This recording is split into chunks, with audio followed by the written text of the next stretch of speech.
La historia no contada. Programa de investigación y divulgación histórica. Investigaciones realizadas con pruebas documentales, testificables y monumentales.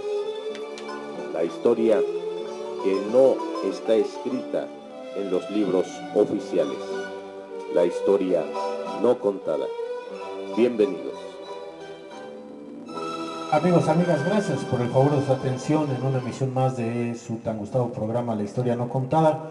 Bueno, miren, he recibido, siempre el Segundo Imperio es muy apasionado o apasionante, el hablar de él, el de alguna manera informa, el poder saber qué fue lo que sucedió, cómo se movieron sus personajes, cómo se estuvieron pues al borde de mucha tensión, de enfermedad y después pues va a venir la muerte.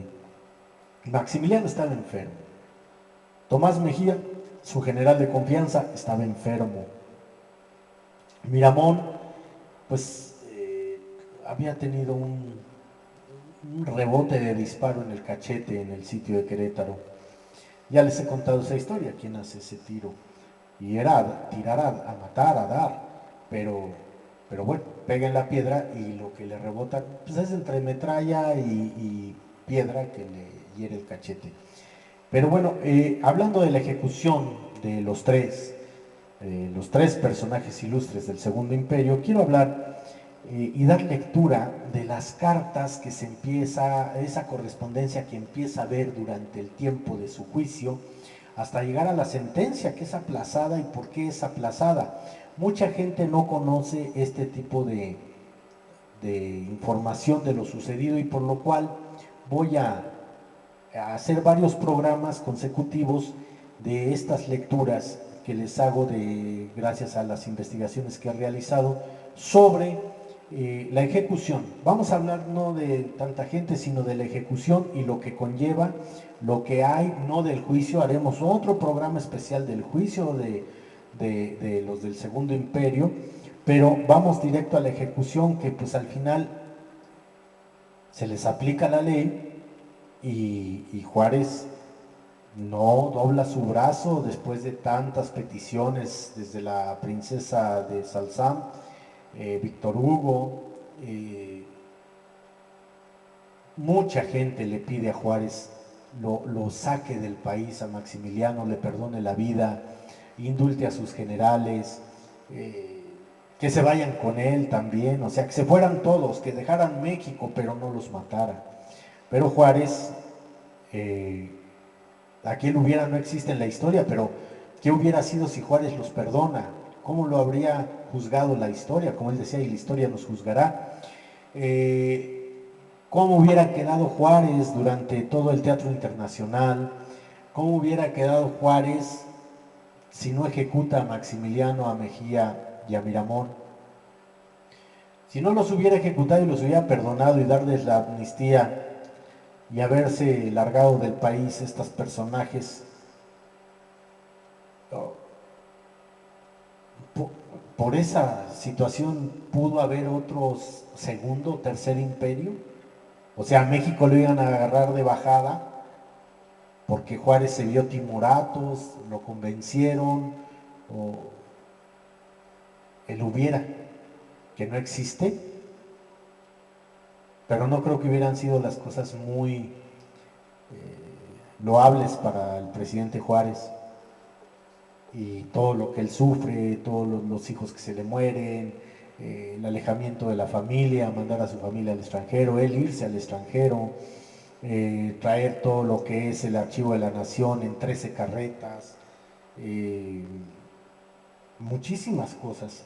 Bueno, y quiero ya una vez que han dado la sentencia de muerte a los tres, de ahí partimos, ya enterado de la sentencia de muerte, Maximiliano dice a su secretario José Luis Blasio la siguiente carta.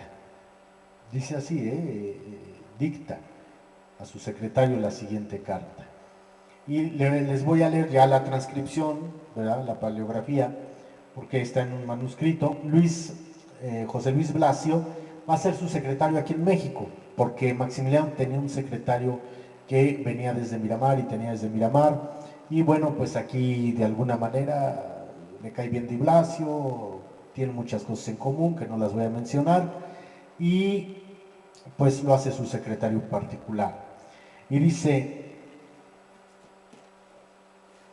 así, con plena, el señor don Carlos Rubio, está dirigido a don Carlos Rubio, dice, con plena confianza me dirijo a usted con motivo que hallándome aquí, sin recursos para gastos bien necesarios, sea usted quien proporcione esas cantidades que les sean reembolsadas por mis parientes en Europa, a los cuales hago mis legatarios. Mi deseo es que mi cuerpo sea llevado al lado de la emperatriz. ¿Por qué al lado de la emperatriz? Perdón que interrumpa. Porque a Maximiliano le venden la idea que Carlota se va en 1866. Esta sentencia viene después de mayo de 1867, cuando cae el sitio de Querétaro. Un juicio muy rápido. Pues a Maximiliano, para hacerlo sufrir más, le venden la idea de que Carlota ha muerto y murió loca. Entonces, por eso, pues él dice, pobre Carlota, ¿no? Entonces dice que mi cuerpo se ha llevado al lado de la emperatriz y que este encargo le recomiendo a mi médico, el doctor Samuel Bash, al que tendría usted la bondad de proporcionar lo que necesite para transportarlo y prepararlo como es debido, así como facilitarle las sumas necesarias para esto, y para mi dicho médico y criados pueden llevarlo a Europa. De estas sumas se hará por mis parientes el pago debido, bien a casas de Europa que usted designe, bien remitido a México en libranzas cuyo arreglo hará el médico mencionado. Al deber a usted este favor, más le envío mis saludos de despedida y deseándole toda felicidad, y siendo su afectísimo Maximiliano, lo firma, dado en Querétaro el 16 de junio de 1867. A él lo matan el 19. Entonces, pues esto ya está dado, y es la carta que Maximiliano. ¿Quién era Carlos Rubio? Bueno, pues era un banquero, y esta carta está en el Archivo General de la Secretaría de Relaciones Exteriores, ni siquiera está en el Archivo General de la Nación. Y bueno, hay un argumento aquí que dice, ya que el gobierno republicano estaba dispuesto a tomar medidas necesarias por la vía oficial y a sus expensas, con el fin de demostrar al extranjero su presencia como insoslayable para contratante, estas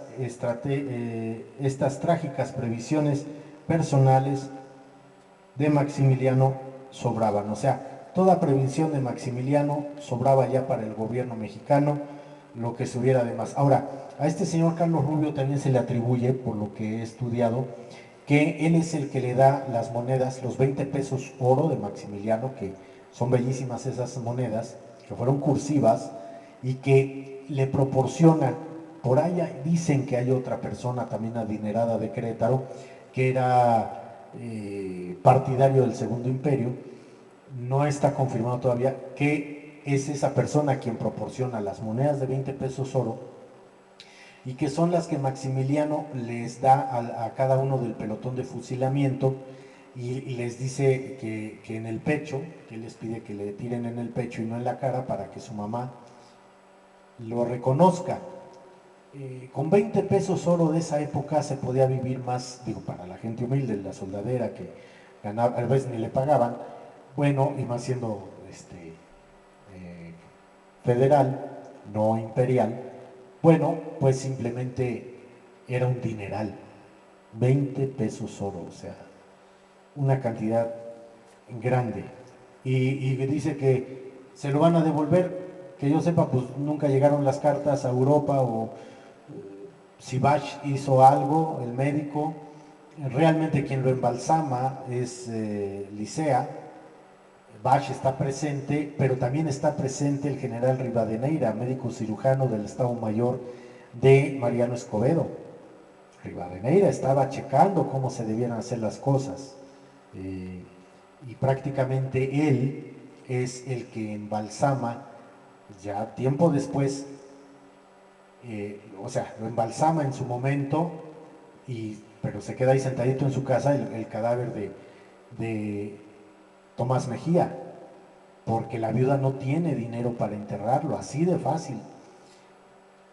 Quien le paga a Rivadeneira el embalsamamiento de Tomás Mejía fue precisamente en agradecimiento de que le perdonó la vida en algún momento, y él interfiere con Juárez para que le perdone la vida, y se la perdona a petición del general Mariano Escobedo. Pero Tomás Mejía se niega y dice: yo voy a morir con mi emperador. Y Juárez, cuando conoce la respuesta a través de Escobedo, le dice Juárez a Escobedo, dice: claro que se iba a negar al indulto, porque es indio como yo, sabe sus raíces y es fiel a ellas. Entonces Tomás Mejía, generalazo, se cuece aparte, ¿no? Y con quien deja muy bien puesto, muy bien encomendado, no sé si lo habían tratado antes, no sé si todavía hubo tiempo de cartearlo, que seguramente sí, desde que caen presos, porque en los cuadros que he visto y las crónicas, cuando Escobedo recibe el sable de rendición de Maximiliano y se lo pasa al general Ramón Corona, que era su segundo al mando de su Estado Mayor, que Ramón Corona va a ser el segundo hombre más condecorado de México, bueno, pues después de Porfirio Díaz. Entonces, no aparece Miramón. Miramón se escapa de las campanas porque ahí son aprendidos y después ahí van a ser ejecutados, ¿eh? Eso nadie te lo cuenta, ni los libros oficiales. Entonces, Miramón se escapa, por eso no aparece en las gráficas. Licea, el doctor que después va a hacerle sus tratamientos mortuorios, lo denuncia y dice: está escondido en tal casa, y llegan y van sobre la casa y ahí lo encuentran. Entonces Licea, por eso Juárez lo mete, por eso y muchas otras razones lo mete 3 años a la cárcel, al doctor. En fin. Bueno, ahora quiero dar una protesta de puño y letra de Miguel Miramón, precisamente el general, contra la sentencia de muerte. Esta está en el fondo del Archivo General de la Nación. Es un fondo reservado de la causa del 16 de junio y es el volumen reservado F. Dice: Miramón entrega al fiscal un escrito preparado de antemano que, con permiso de copiaba de su puño y letra en el acta de la causa, y cuyo texto es el siguiente. Dice así la transcripción del puño y letra de Miramón. Oída la sentencia, dijo que, con arreglo al artículo 58 del Tratado Octavo, título quinto de la Ordenanza General del Ejército, pide se suspenda la ejecución de la sentencia por la injusticia notoria que envuelve, aplicándosele el párrafo cuarto del artículo quinto del decreto del 25 de enero de 1862. Ahora, ¿qué pasa con este decreto? Que Juárez se lo aplica, así como Maximiliano lo aplicó a muchos y fusiló a muchos, aunque digan que no, claro que sí. Juárez también se lo aplica a él. Esta fecha siempre acuérdense, 25 de enero de 1862, donde dice que, ese documento dice que cualquier persona que tome las armas en contra del gobierno, a favor de algún partido y en contra del jefe máximo o mando supremo de la nación, será pasado por las armas. O sea, ni siquiera hablan de una sentencia, de un juicio. A ver, te agarraron un infraganti, estás armado en contra de tipo golpe de estado, una situación así, fusilamiento. Y esa ley se la aplica a Juárez al general Jesús González Ortega. Jesús González Ortega, quien va a defender y va a perder el sitio de Puebla en 1863, ya había muerto el general Zaragoza. Zaragoza se muere 3 meses después de que triunfa en el 62 en Puebla. Cuando se les regresan los franceses y los belgas ya venían también en camino, porque ya venían los emperadores, ya habían aceptado el trono mexicano, engañados como fuera, ellos vivían en Trieste, Italia. Bueno, ahí muy cerca del mar, bueno, está ahí rodeado el mar precisamente, que hasta delfines llega a ver, entran ahí a la bahía de donde está el embarcadero, el Adriático, el mar Adriático, ahí en Trieste. Bueno, entonces a Jesús González Ortega, cuando se le levanta Juárez, se le voltea Juárez, ya había perdido lo del 63, había demeritado sus bonos ante el presidente Juárez. Bueno, pues también le aplican esta ley. Y entonces dice precisamente el artículo 5 del decreto del 25 de enero de 1862 que ni remotamente hace el caso, siendo además anticonstitucional la pena, lo que fundarán los defensores ante la suprema autoridad única que hay en el país y que reemplazca al Consejo Supremo de Guerra, a la vez que debe de ir a ella por conducto del secretario de Guerra, Miguel Miramón. Miramón se da cuenta de que no, bueno, una puede ser alguna situación, algún artilugio para extender o para que se revise el caso, estaba en toda su legalidad, pero bueno, pues en fin, hay un general muy interesante que va a sobresalir todavía hasta siglo XX, que es el general Refugio González.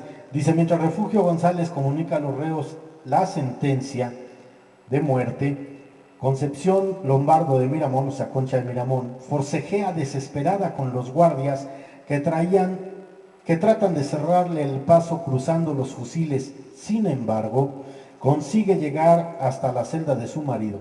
Este le dice que la ejecución tendrá lugar a las 3 de la tarde. Le da pena el emperador, que sufre mucho por su soledad. Efectivamente, cuando lo visitan, está pálido como un muerto y se lamenta de no tener a nadie que pueda encargarse de su cadáver. Al ver a Concha, le da la mano, asegurándole que la familia de los Habsburgo, ahí está el trato, ya lo habían pactado. Dice que la familia de los Habsburgo se preocupará del futuro de ella y de sus hijos, promesa cumplida cuando la enérgica mujer se presenta en Viena después de la tragedia. Concha Lombardo va a estar un momento en Viena, pero después se va a ir va a terminar sus días, está enterrada en el Panteón de Padua, en Italia. Se va a ir a vivir para allá, después de que